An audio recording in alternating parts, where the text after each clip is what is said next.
Hello again, it's your friendly neighborhood host JT Wheatley back for another episode of the History Comics Podcast.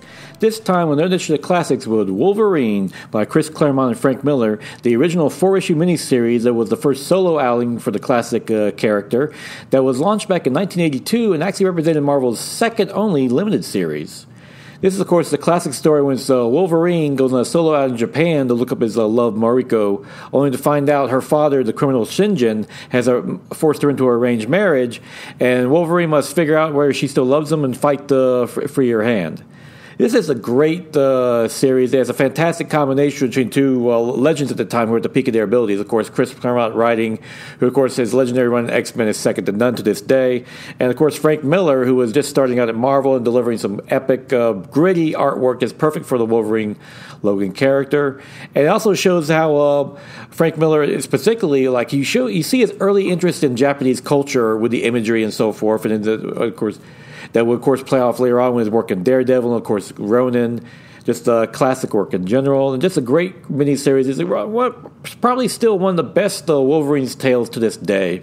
That still holds up, even though we know the history of the character and what's happened since then. But yeah, great pairing in general. And you love the fact that the contrast between the savage Logan against the very cultured and sophisticated Japanese culture, where he's trying to balance those two sides. And I don't care what anyone says, Mariko is Wolverine's love of his life, not Jean Grey. That's Scott. That's just my thing. I think a lot of people think do. Mariko, this is a great pairing. And it's maybe it's a coincidence or not that practically all of his children from X-23 to Zero are all half Japanese or Asian at some point. That probably says something right there. But with that being the case, you want to click an older classic miniseries? Look no further than Wolverine by Christ Claremont and Frank Miller, because that is a true classic.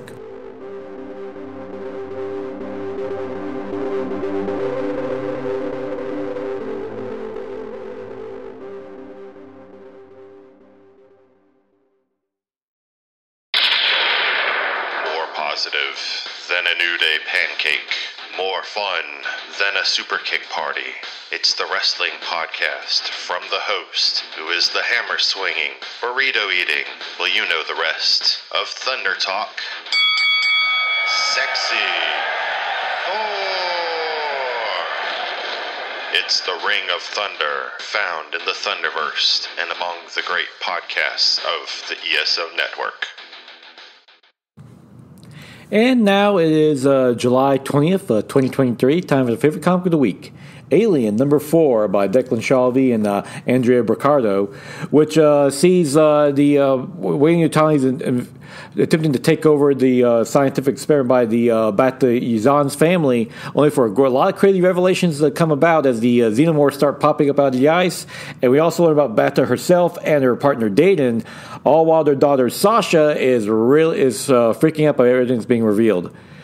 Shalvey just throws everything at the wall this year and just throws the horror up to 11 because we have an insane birthing sequence here. We have people's crazy secrets being revealed. Of course, the Xenomorph was one of the classic horror creatures of all time, and that thing's always scary.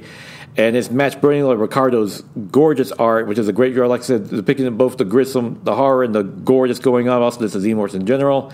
And there's some crazy twist in this comic. I mean, oh my goodness, it's like, you realize this is just the penultimate issue. This is one more issue. Where are they going to go from here? Well, can't wait to see, because it's been a nice little standalone alien story that really explores some interesting sides to the alien universe and shows how great it fits into Marvel now.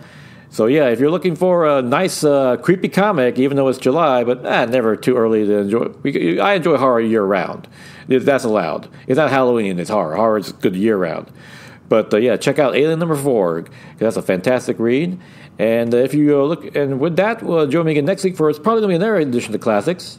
But till then, go out and enjoy yourself a good comic book. If you can, go out and check out the original Wolverine Limited series by Christ Claremont and Frank Miller, because that is a true classic.